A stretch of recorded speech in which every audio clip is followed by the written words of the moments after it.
A New Direction. My name is Jay Izzo, and oh man, great book, great author, great show. It's fantastic. Here's the headline. Here's today's headline with the book. Businesses don't fail, they commit suicide. How's that for a happy-go-lucky midweek? Come on. Isn't that awesome? How to Survive Success and Thrive in Good Times and Bad. Great book. Larry Mandelberg is joining us. Absolutely fabulous. Loved this book.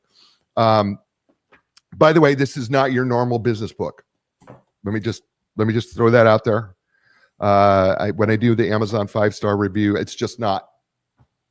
This book is done research. He's done over 100 companies and over 250 executives, and out emerges this matrix, if you will, of really 3 reasons that will absolutely that will cause you to commit suicide in your business. That's a better way for me to phrase it.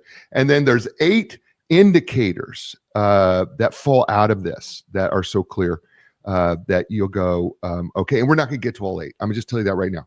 I have 30 pages of notes. We cannot possibly get to all 8. Okay. And so, but we're going to get through some of the bigger issues here. And then you're going to have to go get the book, available at Amazon bookstores near you. If they don't have it at a bookstore, all you got to do is this. You just got to go to your local bookstore and go get it. That's it. That's all you do. Do Larry a huge favor. Will you go to your local library and say, will you get this book in the library, please? That would be awesome if you would do that. It's a free thing because everybody should have access to that, right? There's like 3,000, 4,000 libraries across our country. Why not ask your local librarian? Can you get this book for me? They're going to say yes. So do that. So let's get started with Larry. I'm going to introduce you to Larry Mandelberg. Larry Mandelberg is a consultant, speaker, author, representing the 5th generation of his family business. So he inherited 170 years of organizational success and experience. Larry has launched 4 startups. He led a merger, performed a successful turnaround. He's an effective catalyst for change to achieve new levels of efficacy and growth. I love the word efficacy and growth for businesses in industries as diverse as software, automotive, education, and agriculture. Got to tell you, I always love my Nebraska boys. He's a Nebraska boy from Alliance originally. Larry's published more than 80 columns as a sought-after speaker. Larry has delivered more than 60 business-changing keynotes and workshops.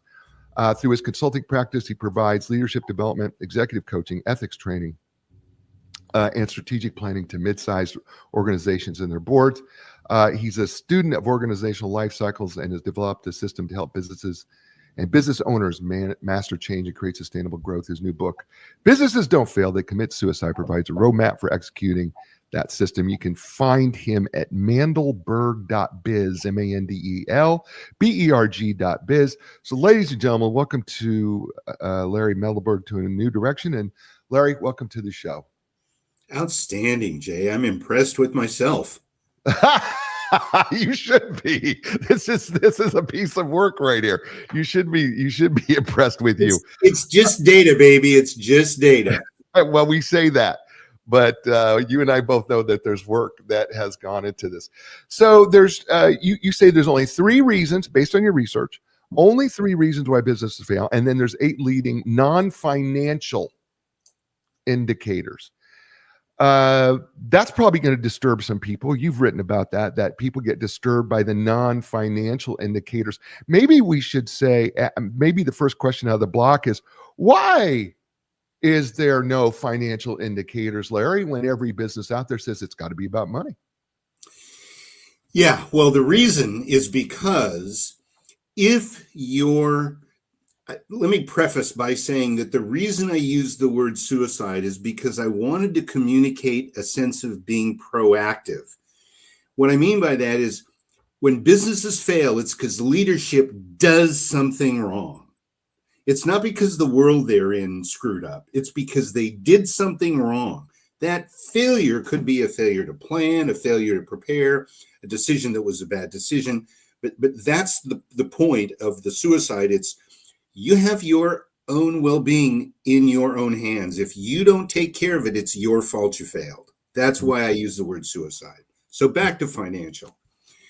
If your business is on a path towards failure, you want to know as soon as humanly possible, right? Mm-hmm. You don't want to find out when you're on the cliff. Financial indicators are, by definition, lagging indicators. Hmm. So if you see a financial indicator that says you're going down the toilet, all that is evidence of a decision you made months, weeks, or years before that screwed you up. Hmm. It's too late. I don't want to depend on indicators. I don't want anybody to have to depend on indicators any later than necessary. So part of my issue was, I don't need to tell people why they failed. I want to tell them why they're about to fail so they can avoid it. And in order to do that, I have to have leading indicators. Ain't no such a thing as a leading financial indicator. They don't exist. Hmm. Your chapter 1, I love the title of chapter 1. I, as a guy who's an old time radio detective guy, right? I love old time radio detectives, right? And so it just kind of put me in there, murder mystery, or was it suicide? I loved the title, and that is the title, ladies and gentlemen, murder mystery, or was it suicide? Let's talk about this a little bit, because the question that comes up halfway or a quarter of the way through this is, why do businesses fail? And you say reasons usually sound more like excuses. So, and I know you've kind of led into this here, but your research led you into this natural segmentation of maturity. So help us kind of walk into that thing from why businesses fail to this natural segmentation of maturity. Well, let me start by saying that we all know about how humans age and how they mature. Boy, do we. And it's totally predictable. Now, granted, some of us lose our hair in our 30s, some of us never lose our hair. But, when women menopause, it's pretty universal. It happens at different times, but it's a process, it's a cycle. And while the timing may not be identical, the process never varies. Mm. We lose our baby teeth, we lose our wisdom teeth, we go through Puberty. what is it when you're young and you get your sexuality? What's the word for Puberty. that? You go through puberty. So all of these things are totally predictable. Guess what? Businesses are people. Without people, there ain't no business. And because businesses are people, doesn't it make sense that the way they operate and behave, if people are changing and predictable, that the business should be able to be changeable and predictable? So I was introduced to this concept of corporate life cycle theory in the late 90s when I was involved with the Sacramento Entrepreneurship Academy, which, by the way, if you don't have it in your notes, entrepreneurship is a non-curable, non-fatal disease. It's so true. And like all non-curable diseases, it has to be managed. Right. It's true. So I found this book by this guy called Adizes, and it's How and Why Corporations Grow and Die and What to Do About It. And I thought, holy crap, I like that. So I started studying it, and he basically says the whole concept of corporate life cycle theory is that the evolutionary path of any organization is totally predictable. And he goes through it and explains it, and it's like a PhD book. It's not easy to read. It's a pain in the butt to read, but it is brilliant. And again, it's data. This is not somebody saying I came up with this idea. It's just observational data. And the way that they talk about it, there's about 7 or 8 corporate life cycle theorists. This was all developed in the 80s, promoted in the 90s. And it's just more than most people are willing to process. But they talk about it in terms of maturation, right? So I like that word. It makes sense to me. So to me, I use that concept of maturation and this concept of life cycle theories to say that as organizations, we exist in different states of maturity, and we age and mature and become better, right? And become more knowledgeable, more experienced. when I did the research, there were three groups that literally just popped out. It was like a red light, a yellow light, and a green light at a stoplight. It was that bold and blatant. You've got organizations that have narrow and shallow experience. This is all about experience, not knowledge, not expertise, not capability, not skills. It's all about direct hands-on experience.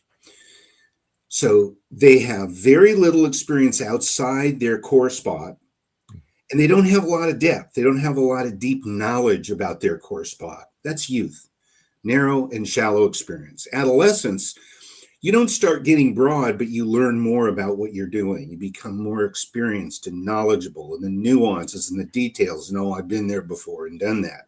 So adolescence is narrow and deep experience. Adulthood is broad and deep experience. We live in this environment and we have to deal with shipping. I mean, we're in the retail business. We have to deal with shipping. We have to deal with taxes. We have to deal with insurance. We've developed the expertise to understand how to operate in these environments to maximize our own business. Now you're into adulthood. Mm. And as those three popped out, what made them pop was why they failed. It wasn't the experience. It was, holy crap, these people all failed for the same reason. These people all fail for the same reason.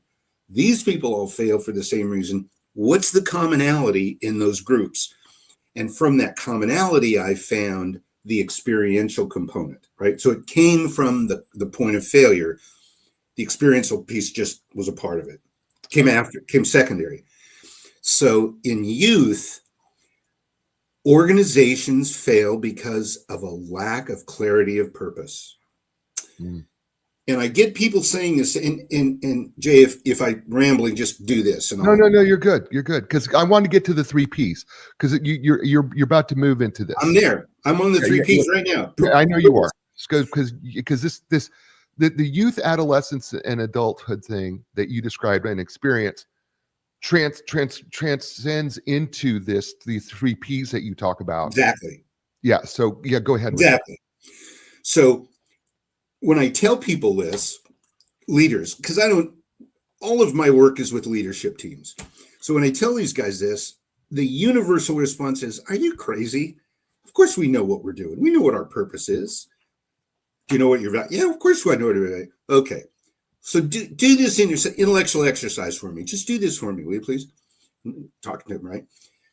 Take 5 people in your organization, random people from different parts of the organization, people you know, women, men, as diverse as you want to be. Just think of 5 of them, 4, 6, whatever. And imagine yourself asking him this question. What do you think our purpose is? And I want you to imagine what they would say.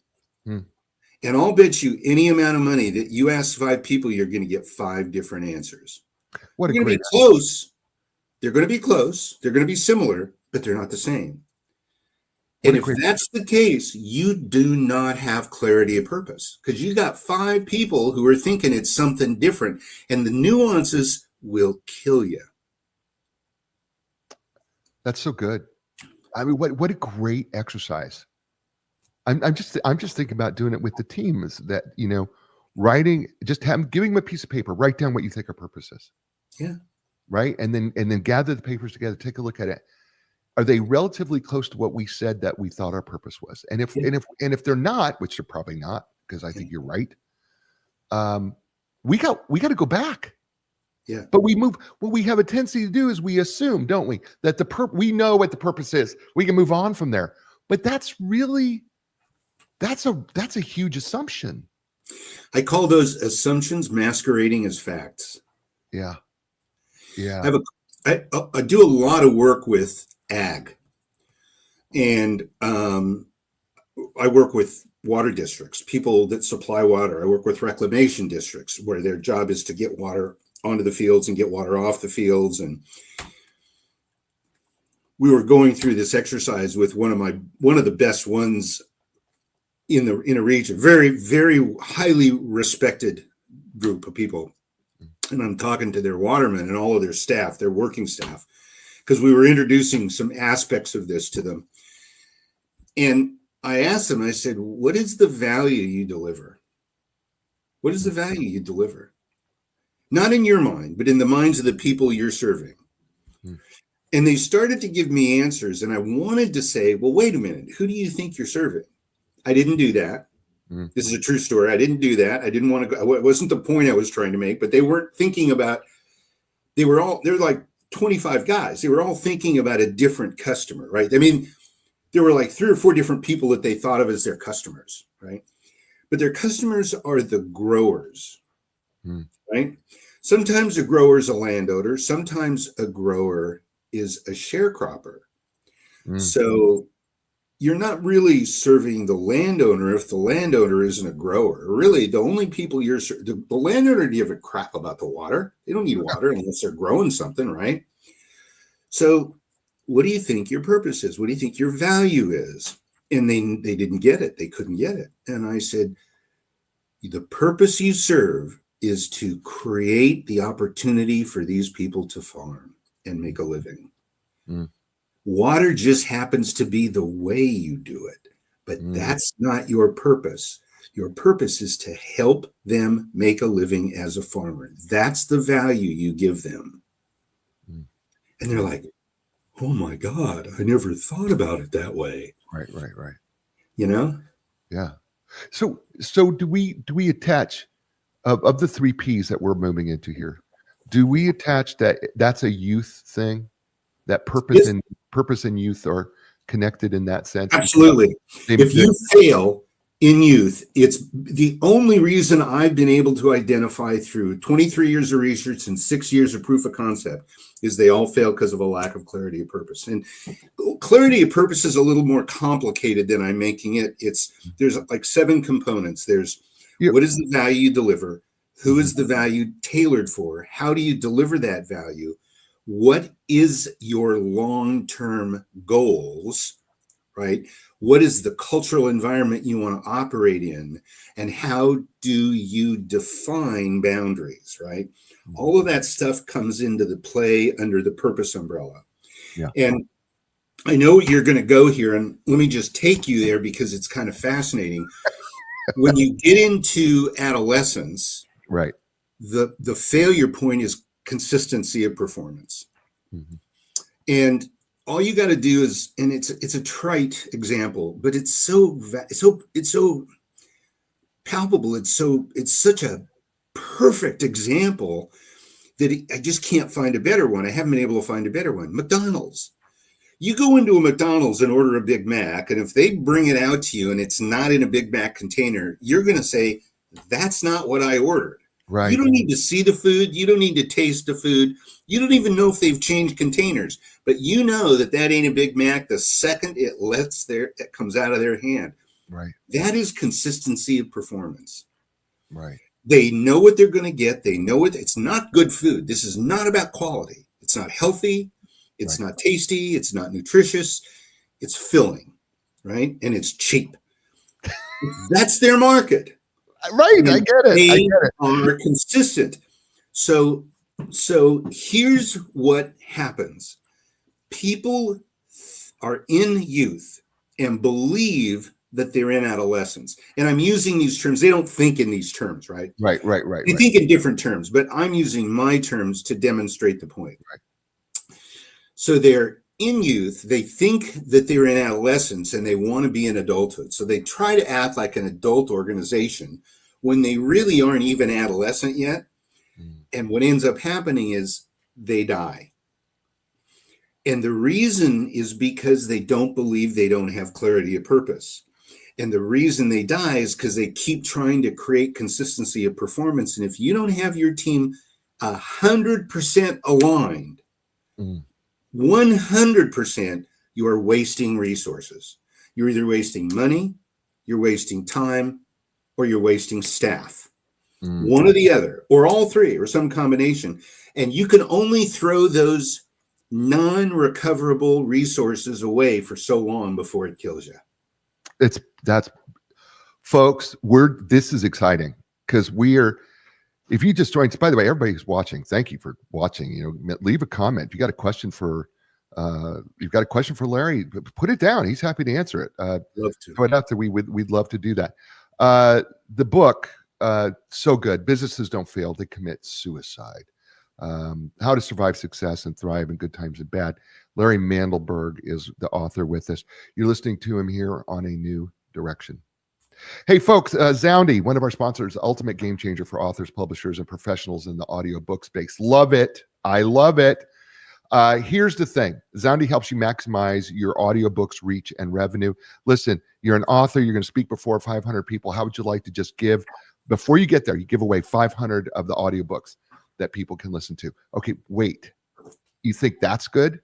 How about if you know that you're going to get 500 email addresses back, that you're going to be able to converse with the reader? That's Zoundy, unlike any other audiobook platform out there. So whether you're launching your first audiobook, scaling, leveraging, check out Zoundy. Now look, here's a special. If you go to zoundy.com, zoundy.com/J, and you use my special code J25, you're going to get special savings. All you got to do, zoundy.com/J, use J25, get your special savings. I'm telling you, you're going to love it. I love it. I think you will too. And Linda Craft Team Realtors, listen, for 40 plus years, they've been helping people transition in life. And I know we go, the real estate people, what do you mean life? Think about it. Every place you've ever lived has been a life transition. Just ask Larry. Every place he's ever lived, there's been a life transition. So you know what? They know how to take the stress out of that part of it. So whether you want to sell your home, or buy your home, or buy your next home, or sell your current home, whatever it may be, here's the deal. They will take the stress as best as they can out of it because they've been doing it successfully for 40 years. So check them out, lindacraft.com, LINDACRAFT.com. And we're back here on A New Direction with Larry Mandelberg. The book, Businesses Don't Fail, They Commit Suicide. Yes, that was my Golden Tones radio voice. How to Survive Success and Thrive in Good Times and Bad. We're just talking about the segmentation of maturity in business, the 3 stages, youth, adolescence, and adulthood. And we're talking about the 3 Ps that are associated with each of these 3 stages. And in youth, just as a recap, Larry's helped us understand that youth, where they got to get it right, is they got to get it right with clarity and purpose, right? And so he gave us a great little exercise there. Check us out. Go back a couple minutes and listen to that. And then he's moved us into adolescence, where it's about consistency and performance is in adolescence. And I think, Larry, the thing that stands out to me is, and you said it, but now it's starting to make a little bit more sense to me, or maybe I'm getting more clarity myself. And that is, if you assume you have purpose, you're probably going to jump into consistency and performance, but that's because you've made that assumption. And then all of a sudden you commit suicide yourself in your business because you never got clarity of performance. So you've jumped ahead with an assumption, right? And I think probably people go, well, it's just not that big of a deal. If I got consistency and performance, the heck with purpose. No? Well, of course, that's exactly what they do, right? They're worried about what's in front of them and what they care about right now. But again, let me just say this one more time. You have 3 non-renewable resources: your personnel, time, and money. If you're not totally aligned, your organization, top to bottom, isn't totally aligned, you're wasting resources. You cannot waste non-recoverable resources forever without dying. You can't do it. Right. You're right. Okay. So we've got the two of the 3 Ps out. Let's talk about the 3rd P, because I think this P is a big one too. And this happens pretty much in adulthood in terms of the maturity of our business. Yes. I call it people. It's engagement of people. So you've mentioned the 3 Ps a couple of times. Let me just let the viewers and the listeners understand: purpose, performance, people. Mm. Clarity of purpose, consistency of performance, engagement of people. And the purpose phase in the performance phase in adolescence is the most onerous, it's the most burdensome, it's the most labor intensive part of your maturation process of your organization. It's the period of time when you have to shift from more is better to better is more. You have to stop focusing on quantity and focus on quality. So you begin to become very administrative, and rules and structure and systems become very important. And getting all that stuff captured and getting people to embrace it is hard. It's time consuming. It's not hard. It's just a lot of work. It's burdensome. When you are able to transition into adulthood, when you've got that consistent performance dialed, you're moving into the most complex stage of maturity. So I want to explain, this is really, really important. There's a difference between complexity and complication that people don't rapidly digest. Complicated is mousetrap. There's 50 pieces. You drop the ball and it does what it's supposed to do if everything works right. Click, bang, drop, spin, down, to capture the mouse. It's complicated, but it works and it's totally predictable. Complexity, no predictability. Every option leads to 10 options, and those 10 options each lead to 10 more options. So it's not complicated, it's complex. When you move into adulthood, you're moving into the most complex part of your maturation. And what engagement means, and I love this because engagement is the holy grail of human resources, right? Everybody thinks, how many business owners do you know that haven't said at some point, God, I wish I could clone myself. If I just have 10 of me, I'd be great, right? Right. Yeah. Well, first of all, I got news. You ain't that smart, buddy. You ain't that smart.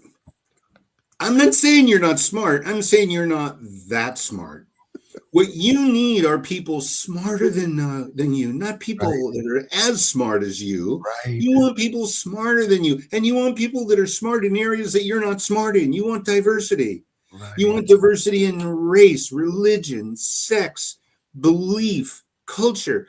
The more diverse. When I wrote this book, the last critique group I worked with, we were born again Christians. I'm Jewish.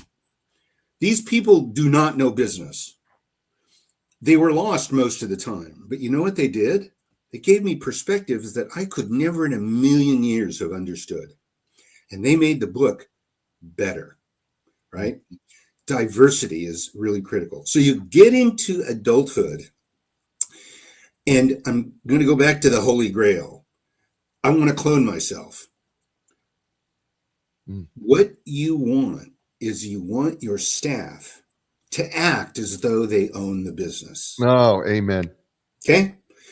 And that doesn't mean to be a maniac like you and work 80 or 90 hours a week and never take a vacation.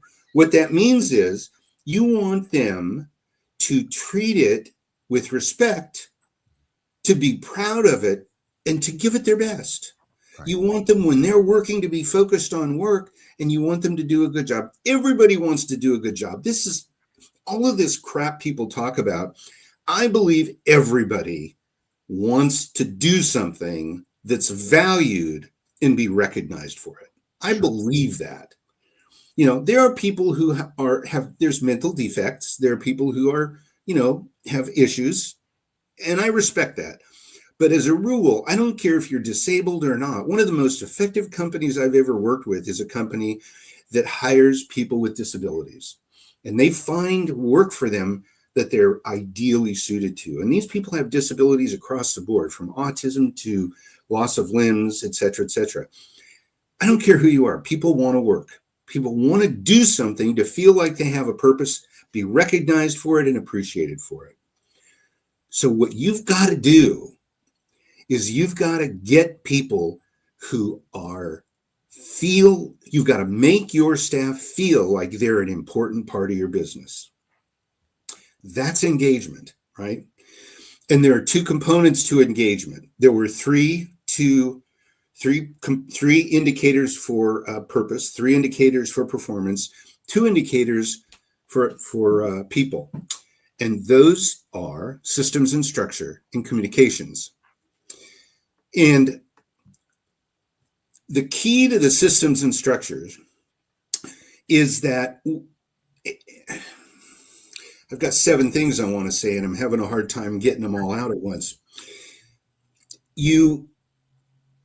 Very common feedback I get. Well, isn't communications important from the beginning of from day one? Well, of course it is, but it's easy when you're small.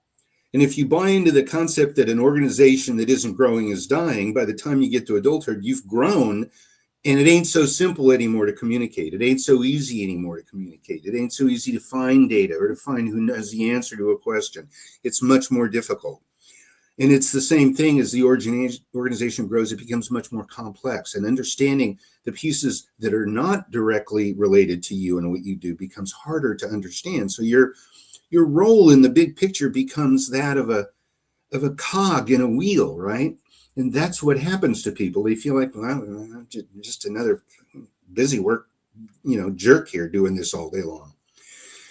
Systems and structure gives everybody the visual understanding of their role in the organization, and it's got to be visual, because only when it's visual can you say, look what happens when I pull you out.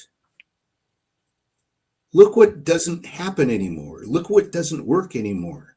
You're a critical part of this organization. You might not feel like it, but just look at this image and just look. These people have no work if you're gone. And we don't produce anything if you're gone, right? So you got to create an awareness by every individual of the work they do, what happens to it when it leaves them. I send this to the next station, to the next process. What happens to it there? And I got to know who that guy is, because I want him to be able to do the best he can. And if I can tweak what I'm doing without screwing things up for me and make it easier for him, that's a great thing. And the guy that sends me work product, I want to know what he's doing, because maybe if he can send these to me collated a different way, it'll save me 30 minutes a day and it won't cost him any time. Suddenly I've got a learning organization. I've got 3 people engaged in trying to make the work they do easier for the people they work with, arm in arm, elbow to elbow. Now all 3 of you have a sense of purpose. It's very different than an isolated guy doing work. And then that guy to your right does it with the guy to his right, and the person to your left does it with the person and pretty soon you have the whole organization trying to take care of each other and make sure things are moving smoothly. That's powerful. That's powerful. Is it easy? No. Is it complex? Absolutely. And how you do that is very, very tricky, but that's part of engagement. The other part is being able to make sure everybody knows what to do with information, bless you, when they have it, and everybody knows where to get information when they need it. When you do that, what you're now saying is that whatever you have to say is important, and here's where it belongs. And whenever you need information, you're important, I'm going to make sure you get it. So that's how you create engagement. Does that make sense? No, it makes complete sense. And I was planning on going a different direction, but I wonder if we would not be better served, or if I would not better serve the people if we dug into at least each of these 3 areas on some level, or maybe won't get to the third one at all, or even the second one. But maybe we should just move into purpose and move over into that, because I'm a big because there's a part of me that wants to go the arc of success, which is I think is very appealing. But I wonder if, based on time, we should just move into these indicators here a little bit and talk through it. So I think I'm going to go ahead and jump is what I'm going to do. And although I want to talk about growing pains. Should we talk about growing pains before we do that? I think we should. You said anything you want. Okay. You say the three most common signs that we need for, first of all, change is something that we're going to have to deal with, and change can cause problems with us as an organization. And change is just a natural part of what That's the catalyst. That's the catalyst. It's always the catalyst. There's a universal conflict. It's existed since the day of cavemen, when the first caveman bartered with the caveman next door to him for something. This is the universal conflict. The world is not static. Right. It's constantly changing. Right. When you're in a transactional environment like a business, you want stasis. You don't want change. Right. So what you have organizations who yearn for a lack of change and struggle to maintain no change in an environment that's not only changing constantly, but it's changing faster constantly. That's a conflict that every business has to negotiate. And until you learn how to deal with change in a positive way, you're going to be in trouble. Right. And so then this is where we have the three most common signs of the need for change are the following growing pains come out of change, right? Mm-hmm. So I just want you to just kind of hit us with this. So growing pain, number one, symptoms masquerade as root problems. We've kind of talked about this, but maybe there's a little bit more we can add to that, because one of the things that you say here is that the disturbances often trigger an unjustified sense of urgency that diverts you away from higher processes sometimes, right? We get these disturbances every day. And you make a statement here. It says sometimes personality can be part of a problem. And changing someone's personality is probably not something you're going to be able to do. It's going to either require a life-threatening event or some exposure to trauma. It's not going to happen. Let's just leave it there. Okay. So the symptoms masquerading as root problems. Do we want to take a deeper dive there? Or do you think we've said that enough? I know we looked at it from a financial standpoint. Right. But I think it's pretty clear. I mean, look, when I started my research and I asked people that had failed or were failing, every single person to a man, to a woman, every single person said the same thing, basically. We're running out of money. We don't have enough money. We need more money. It's not a money problem, right? You have a different problem. Let's find out what the problem is, but let's not assume that it's because you don't have money. The reason you don't have money is a problem, but that's not why your business is struggling. You've got a business problem. We can dive into that, but I think there's other stuff that would be right. I agree. Very impactful to your audience that I think we should touch on. Well, growing pain number two, and I think this is a big one that we overlook a lot, and that is historically good operational behaviors that begin to create undesirable results. Dig into that one a little bit. Well, client story, 50 employees, managing 4 businesses with a total of 550 staff throughout all 4 organizations, one controlling entity, individual office supply purchases. We're going to change that, and we're going to centralize all purchases of office supplies. So you don't buy your own stuff anymore. We're going to buy it in one place. Oh my God. Are you accusing me of stealing? No, I didn't say that. Well, we're not stealing. I didn't say you were. Well, yeah, but you don't know what we need. Well, then tell us what you need. Yeah, but I need to be able to have the free. It's like, oh my God, this is office supplies, people. Calm down.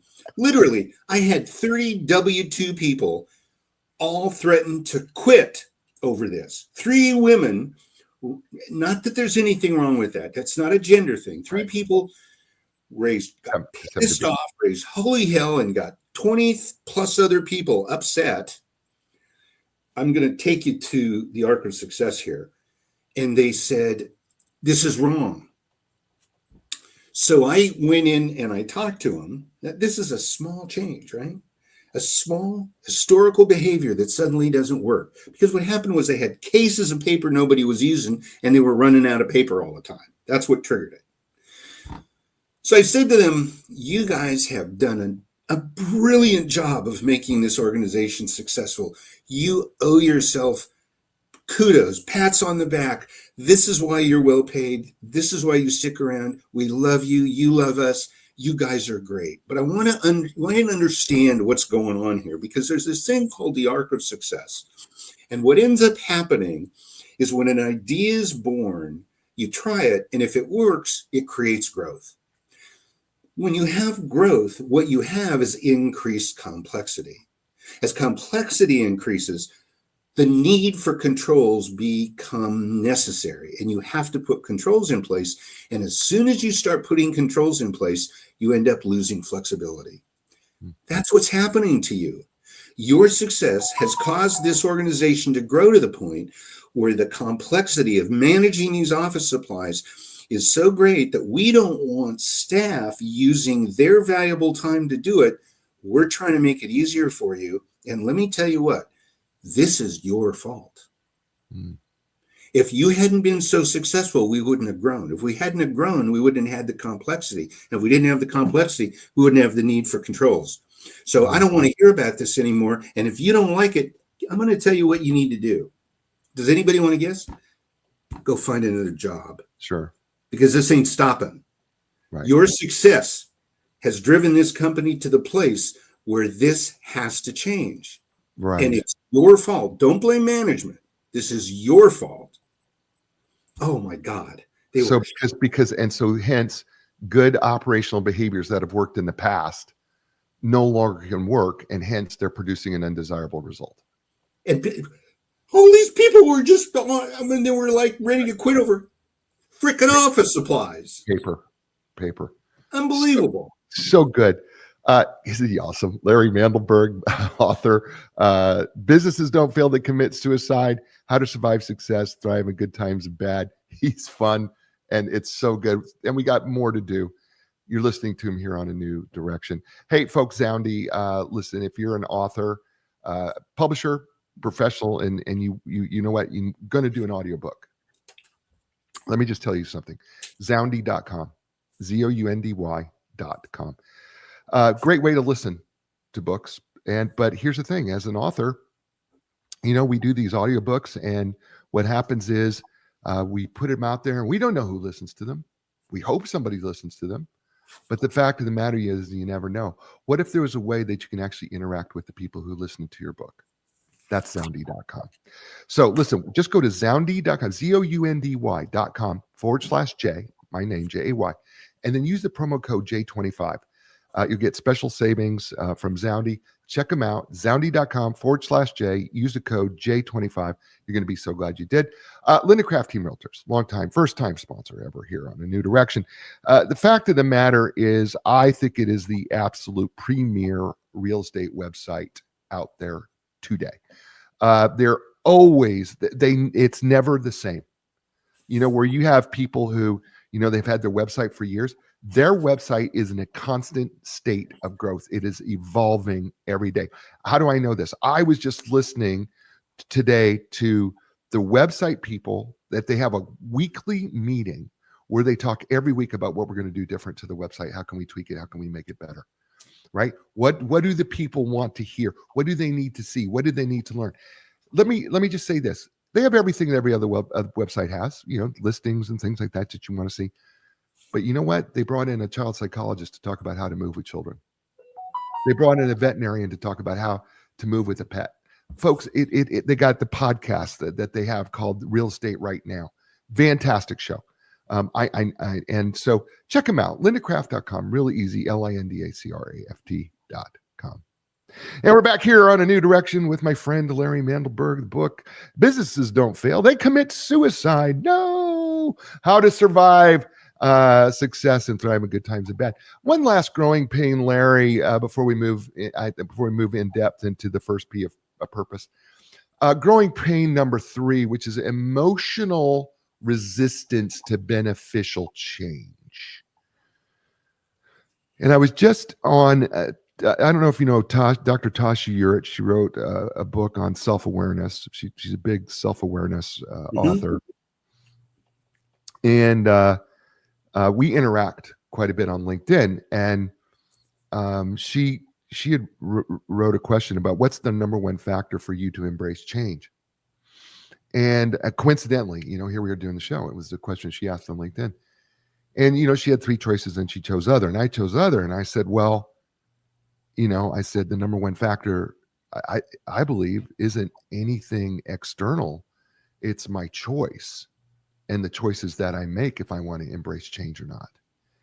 Because no one can make me embrace change. I have to make that choice. And I think that when I read this Growing Pain, Emotional Resistance to Beneficial Change, I believe that it's the choices that people make. How do you feel about me stating that? Well, I think it's correct, but I don't think it gets to the root of the problem. Okay. I'd love to keep going. Keep when going. I say emotional resistance to beneficial change, by the way, these three symptoms are also correlated to youth, adolescence, and adulthood. Right. So this is the adulthood red flag. And the simplest way for me to explain it is we've always done it that way. Why do we have to change? That's emotional resistance to beneficial change. So now let me give you another little piece, because I think this will help you understand how I think about change. Whenever I do a presentation, I always, if I'm allowed, I always begin by asking the audience, generally speaking, how many of you believe people like change? And depending upon the size of the audience, I'll get 0 to, if there's 500 people, I'm going to get a dozen hands, right? Okay. How many of you, generally speaking, believe people don't like change? And of course, everybody's hands go up. And then while their hands are up, I say, every one of you is wrong. Every single human being loves change. Change is not the issue. The issue is who's imposing the change. Change you do unto others is change you love. Change others do unto you is change you resist. So the secret to change is to find a way to make it yours, to own it, not to have it be done to you. Yeah, well, I think what happens is, though, we get into these situations where, you purchase another company, sometimes you purchase another company or you merge with another company or something like that. And you have change that comes into the organization, and you're put in a position, as employees and even upper level C-suite people, that's a change that's happened to you, sometimes beyond your control, and then getting that ability is how do you take control of that situation? Right. So let me speak to that. There's a piece of this that you alluded to before that we didn't get to that I want to touch on. You talked about what do you do with somebody if they have a bad attitude? You're not going to change their personality. One of the things that this model that I've developed, because this isn't about how you die, this is about how you survive, right?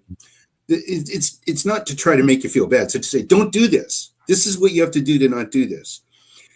When you recruit people based upon purpose, you have people who are committed to doing what you want to do the way you want to do it. And when you're clear about your purpose, which includes culture and how you're going to act, but you still embrace diversity, those people won't stay. Those bad attitude people, they'll self-select. And you won't have the problem anymore, which is part of why tenure goes up in this environment. Let me go to the change comment that you just made. There's a company called ProSci, Prosci, and they were the first company to research the efficacy of change management initiatives. So every change management initiative has a primary objective, and they have secondary objectives. They did this research 20 plus years ago and found that over 80% of change management efforts were failing to achieve their primary objective. Now think about that. 80%. I did some work for the state of California's pension system. They were implemented a change system that started at a $250 million bill, got up to a $350 million bill, and they shut it down at that point. Total failure. That was a project that was failed because of a change. ProSite came up with a way to deal with it. It's called ADKAR. It's awareness, desire, knowledge, action, reinforcement. We'll talk about the first two. You're in a merger. There's two realities here. There's stuff you're losing and stuff you're getting. Let's talk about what you're losing. Let's talk about why it's valuable. Let's talk about why you're losing it. Let's talk about the impact it's going to have on you. Let's talk about how much of this is emotion and how much of this is your ability to do the job that you love doing. Are we getting emotional about something? That's okay, but let's just understand how much of this is really going to impact our ability to do the job we love. It assumes you like your job. And when we're done with that, identifying all those things, let's look at the things we're going to get that we didn't have before and see how many of those have been on our wish list for 2 years or 3 years or 4 years or 5 years. And let's see if we have a way to share any of this knowledge with the people that are conducting the merger. Maybe we can come out of this better and sweeter than we did before we went in. So suddenly I'm taking the attitude that I'm going to own this. I'm going to own this change and make this change positive for me. I'm not going to let my emotional resistance to the fear of the unknown impact me. I'm going to say, I'd rather lose that and get this than stay with that. And at the end of the day, you ain't got no choice. This is awareness. This is happening. You can like it or you can not like it, but you aren't stopping it. So let's approach it from the perspective of how can we make it beneficial? How can I take this inevitable thing and make it my own, something I can be happy about? I'm going to do it by looking at the benefits I get and the things that, and don't forget that there's a bunch of crap that I used to have to deal with that I don't have to deal with anymore. Right. And this is like a 4-day course, and it takes like 6 weeks to work through the whole thing. So I'm making it sound very, very simple. And the manual is like, it's like 4 inches thick. Yeah, I know. Yeah, you're right. But it works. It does. I know this is going to come as a shock to you, but we've done our hour. And how many of your 30 pages have we gotten through? 4? I know. I'm embarrassed to even tell you how few pages we have gone through. But it's an indication, everybody, just how packed this book is, full of knowledge. His research is absolutely incredible. We haven't even dug into the 8 indicators. I'd love to bring you back if you want to come back on the show sometime and dig into these. I would love to do it. Absolutely. Tell people how they can get a hold of you, Larry, if they want to hire you, bring you in. Maybe they want you to speak. Maybe they want you to do that 3-day course for 6 weeks or that 8-week course for 12 weeks. There's 2 ways to do it. And to my mind, the easiest is all you have to remember is the phrase businesses don't fail. If you can remember that, go to businessesdon'tfail.com. Okay.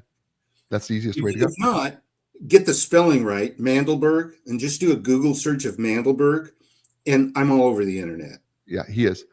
By the way, if you put in Larry Mandelberg, just to let you know, it was pages, endless pages of him. Are there some other Larry Mandelbergs? Yes, but they don't matter. This one does. But you'll see him all over the place. It's great. Larry, thanks so much for being on the show. Stay with me, please. Folks, it's a show, you know what I say to you every week, you're in control of 3 things: your attitude, your effort, and your resiliency. Life is not always fair, and it doesn't give you the circumstances that you always want, but you are in control of your attitude. You choose it every day. Make that choice. Secondly, your effort is tied to your excellence, right? We don't always have, all that we could be that day, but you can choose to be with whatever you have, be excellent with what you got. That's your effort. Take control of it because that's your choice. Finally, your resiliency. We all get punched in the mouth and knocked in the gut. We get knocked down. It's up to you to get back up. And we need you to get back up. Why? Because you're worth it, and we want you on the team. I'll be back next week with another great author. It's going to be another great book, which makes my job easy. It's going to be another great show.